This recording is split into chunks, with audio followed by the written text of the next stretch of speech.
refusé d'ailleurs de vendre aujourd'hui. C'est important parce que c'est vraiment une démarche médicale.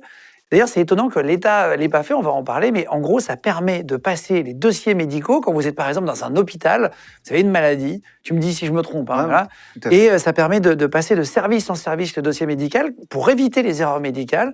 Et comme ça, tous les hôpitaux, les médecins ont le même dossier médical de la personne. Ça permet en fait de transmettre l'information sans qu'il y ait de dossiers erronés ou d'informations erronées pour éviter de faire des erreurs. Comment ça se fait que l'État l'a pas fait d'ailleurs? Ils l'ont pas fait encore? Ils l'ont pas fait parce qu'en fait, ils sont partis sur c'était des financements avec des entreprises privées qui avaient pas cette technologie, mais c'est un besoin qu'on a. Il faut que quelqu'un le fasse.